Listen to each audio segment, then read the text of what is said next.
కృష్ణ జై.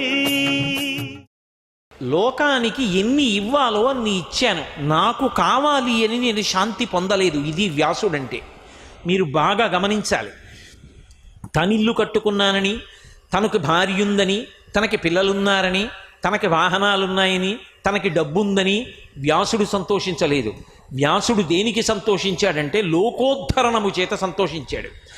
ఒక మార్గం కాదు, ఎన్ని నేర్పాడో. వ్యాసుడు లేకపోతే అంధకారం జాతి. అటువంటి వ్యాస భగవానుడు ఇన్నిటిని మనకి అందించి ఇంకా ఏదో ఇవ్వలేకపోయానే అని కుమిలిపోతున్నాడు. అలా కుమిలిపోతుంటే నారద మహర్షి వచ్చారు. నీ మనసు అశాంతి పొందడానికి కారణం ఏమిటో తెలుసా?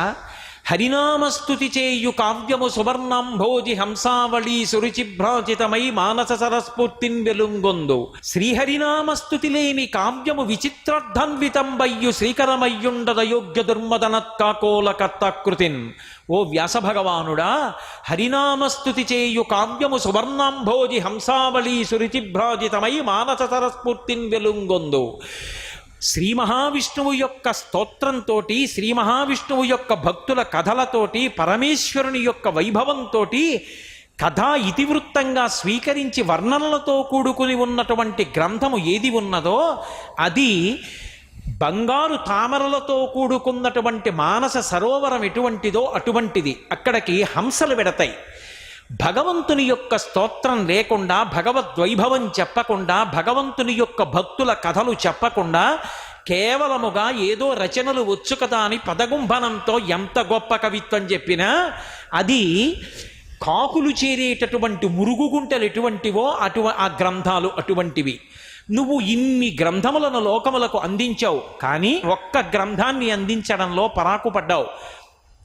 భక్తి ముద్దయై భక్తి జ్ఞాన వైరాగ్యములను ఇవ్వగలిగినదై, ఏ గ్రంథాన్ని చదువుకున్నంత మాత్రం చేత, విన్నంత మాత్రం చేత మనసు ఆనంద పారవస్యాన్ని పొందుతుందో, మనసు తనకి తెలియకుండానే భగవంతుని వైపుకి అడుగులు వేస్తుందో, అటువంటి భాగవత గ్రంథాన్ని ఇవ్వడంలో పొరపాటు పడ్డావు. ఇప్పటి వరకు నువ్వు భాగవతాన్ని లోకానికి అందించలేదు.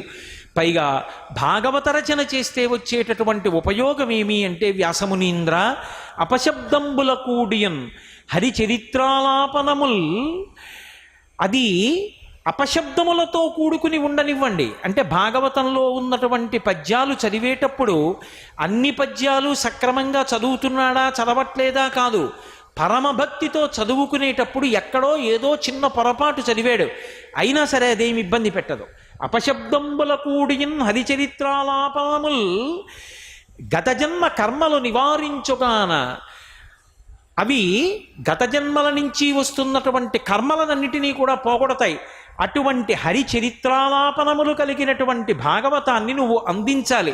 అందుకే పుణ్యాత్ములైనటువంటి వాళ్ళు ఏం చేస్తుంటారు, వాటిని నిరంతరము భావించుచున్ పాడుచున్ వీనులను వినుచు అశ్రాంతంబు కీర్తించుచున్ తపసుల్ సాధులు ధన్యులౌదురు కదా తత్వజ్ఞ చింతింపుమా.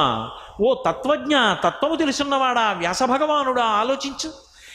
అపశబ్దములతో కూడుకుని ఉన్నా కూడా అది అనుగ్రహాన్ని ఇవ్వగలిగినది. కాబట్టి భక్తులైనటువంటి వారు ఎప్పుడూ కూడా భగవన్నామాన్ని తెల్లవారి లేచి నిద్ర లేవగానే కాసేపు పాట పాడతారు, తర్వాత పూజ చేస్తారు, మనసులో స్మరిస్తూ ఉంటారు, భగవత్ కథాశ్రవణం చేస్తారు, భగవత్ కథని ప్రవచనం చేస్తారు, పాట పాడుకుంటారు, భజన చేస్తారు, మురిసిపోతారు. సర్వం శ్రీ ఉమామహేశ్వర పరబ్రహ్మార్పణమస్తు. స్వస్తి.